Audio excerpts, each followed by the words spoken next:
Здравствуйте, друзья! В эфире Геоэнергетика Инфо. С вами Радайкин Максим и сегодняшний мой собеседник Александр Фролов. Здравствуйте! Здравствуйте, здравствуйте. Ле Фигаро пишет, литиевое месторождение рядом с селом Шевченко в ДНР контролирует Российская Федерация. Согласно официальной сводке Минобороны, российские военные удерживают данный населенный пункт в ДНР, включая село Шевченко. Ле Фигаро пишет, что теперь РФ заняло еще одно крупное литиевое месторождение на Украине. Александр, пожалуйста, прокомментируйте. Это очередное информационное вторжение, интервенция. Это хоть как-то влияет на рынки литиевые? Это хоть на что-то влияет или чисто новости? Тут нужно заметить, что немножко по-разному даются данные о запасах лития. Где-то вы можете в пересчете на карбонат лития посмотреть данные, где-то вы можете их увидеть в пересчете, собственно, на литий как таковой, а где-то вы можете услышать данные о руде, которая содержит литий. Вот в месторождении, насколько я понимаю ситуацию, насколько я ознакомился со статистикой, в месторождении, о котором идет речь, вот в этом Шевченковском литиевом месторождении, открытом еще в начале 80-х годов, 14 миллионов тонн. Ого, не правда ли?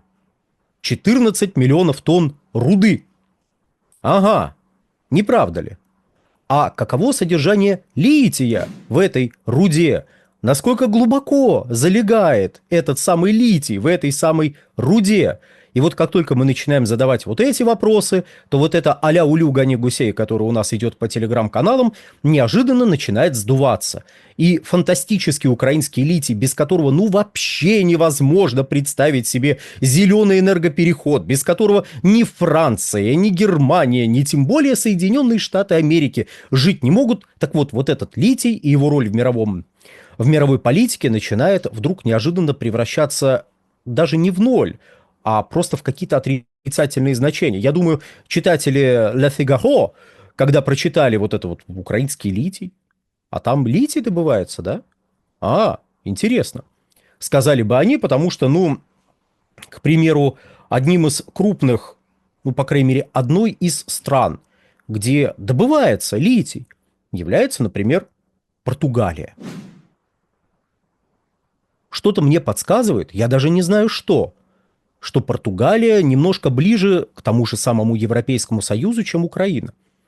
Более того, коварно Португалия внедрилась в Европейский Союз и из него отказывается вылезать. Далее, если мы посмотрим на имеющуюся статистику, то мы увидим, что лития довольно много в Германии. Не в плане элемента, а в плане страны. ФРГ, Германия. Вот там есть литий.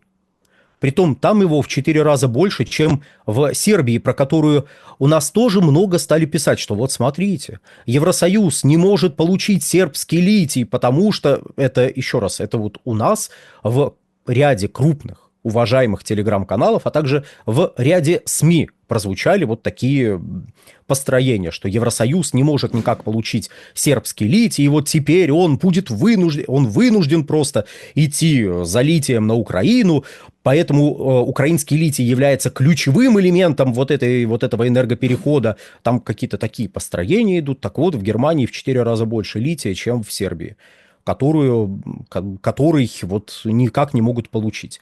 Можно найти литий в Испании. То есть, еще раз, из стран Европейского Союза по имеющейся открытой статистике литий находится в Германии, в Испании, в Португалии.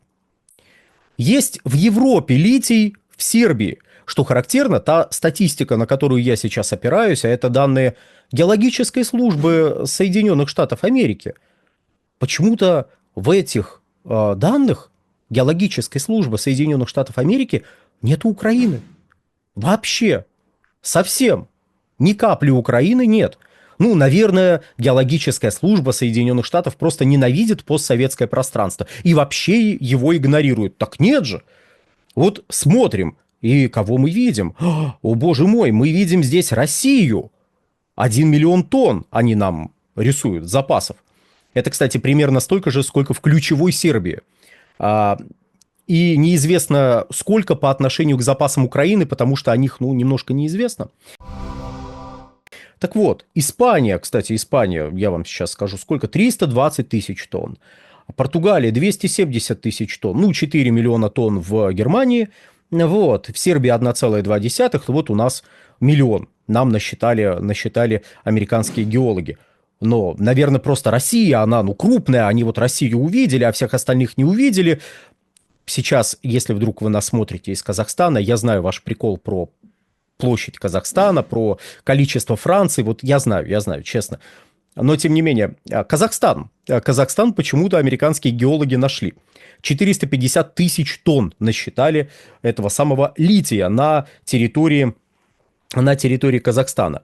Да, кстати, из европейских стран, ну так, если уж совсем прикапываться, литий есть в Австрии, литий есть в Финляндии. Но мы, наверное, не будем об этом говорить, да, потому что, ну, очевидно, что какая там Финляндия, какая там Португалия, Испания, Германия и прочее Австрии. Украина.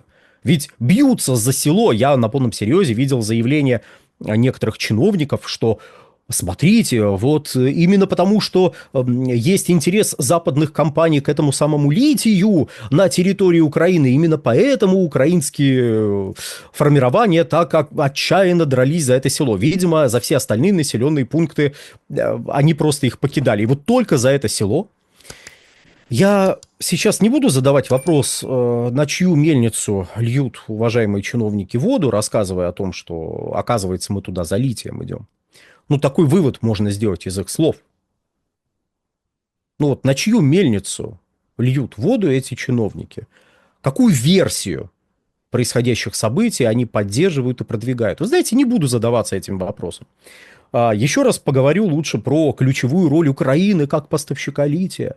Вот в Аргентине в прошлом году, кстати, можно зайти на сайт Инфотек, у нас там как раз вышел обзор про аргентинские проекты в области лития, там с цифрами, с объемами, там, правда, в пересчете на карбонат лития, но я думаю, для понимания масштабов этого текста вполне хватит. Так вот, объем производства лития практически удвоился в 2024 году по сравнению с 2023.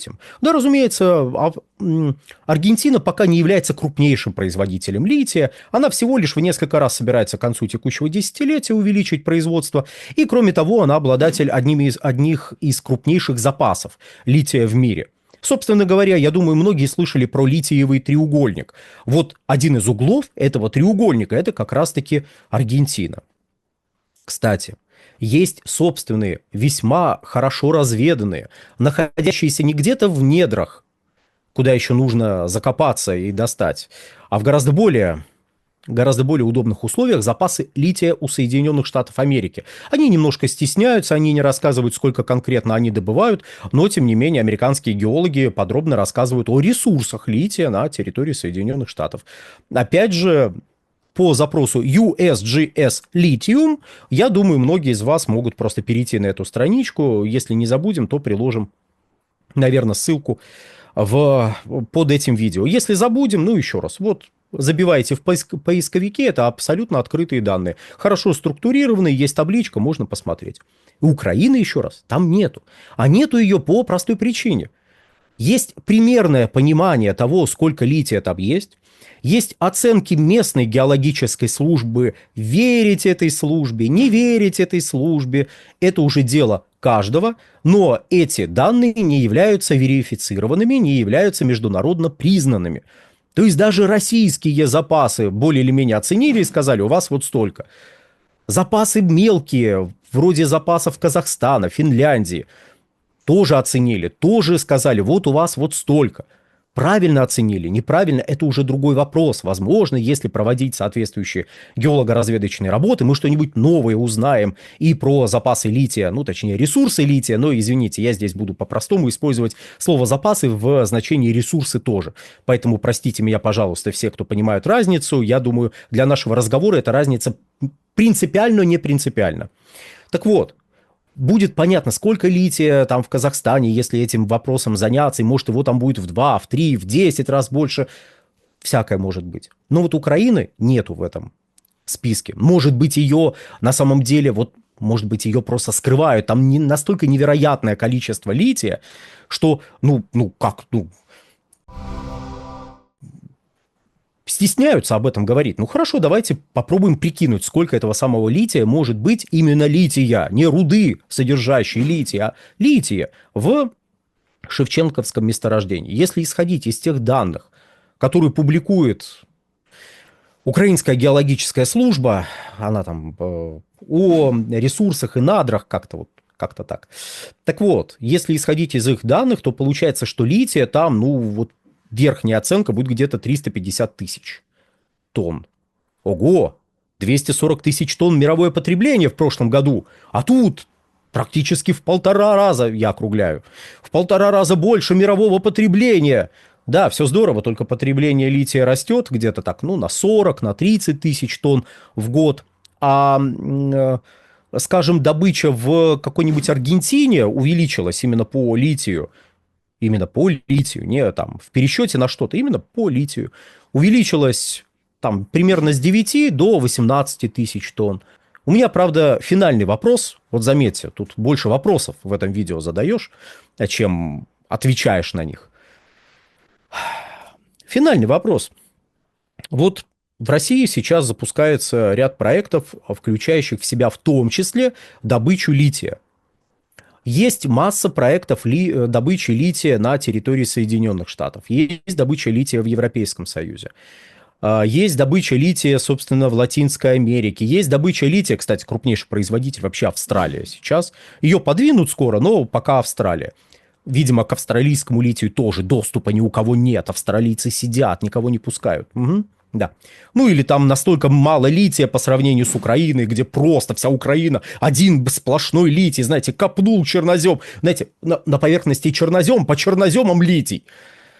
Извините, пожалуйста. Так вот, мы отбросим вопросы про Австралию, Латинскую Америку, собственную добычу в Соединенных Штатах, собственную добычу в Европе, перспективы развития добычи вот во всех этих регионах. Я вот вопрос задам один. А точно нужен именно литий? Точно битва идет за ресурсы литиевые? Вот я задал вопрос и сам на него отвечу. Нет. Нет. Битва сейчас идет. Битва идет, да, в мировой экономике. Одно из полей сражений, это, знаете, как это, новая энергетика, где литий необходим. Но битва идет не за литий как таковой. Он важен, безусловно, но битва идет за формирование цепочек, за создание полной цепочки формирования стоимости. Неважно, что у Аргентины есть литий. Заводов по переработке и производству конечной продукции из этого лития у Аргентины почему-то нету, и у Чили нету, хотя они хотят. А крупнейший переработчик и производитель конечной продукции – Китай. И Штаты с Европой бьются с Китаем как раз за вот эту финальную стадию формирования цепочки, в рамках которой вы добываете литий, перерабатываете литий и производите компоненты, а дальше собираете это все в аккумулятор, который засовываете в телефон, а то и в целый электромобиль. За цепочки формирования стоимости идет битва, в которой и Европа, и США проигрывают. Литий нужен им? Да, нужен, но не так нужен, как подвинуть Китай с рынка производства конечной продукции. Поэтому и у Штатов есть литий, и в Европе есть литий, а счастья все так же нету. Приходится все бодаться и бодаться и бодаться с Китаем, который продолжает доминировать на рынке аккумуляторных батарей. Ну а на сегодня, дорогие друзья, все. В общем, как только вы слышите, что все на самом деле вот из-за вот этой вот точки, которая вот здесь... Передавайте этим людям большой пламенный привет. Ну и подписывайтесь на этот канал, подписывайтесь на нефтегазовую игру, телеграм-канал, подписывайтесь на телеграм-канал Инфотек, ну и еще раз зайдите, пожалуйста, на сайт Инфотек, где одна из последних выложенных статей, это как раз обзор по аргентинскому литию, потому что реально существует, а не является плодом такого легкого воображения в отдельно взятых телеграм-каналах. Все. На этом закончим. Александр, большое спасибо за комментарий. Друзья, подписывайтесь на телеграм-канал Геоэнергетика Инфо, подписывайтесь на телеграм-канал Нефтегазовая игра. Ссылки будут в описании и закрепленном комментарии. Там же будут реквизиты для желающих финансово поддержать наш проект, чтобы мы и дальше также бодро вещали на всех площадках без монетизации. Спасибо, до новых встреч. Всего хорошего.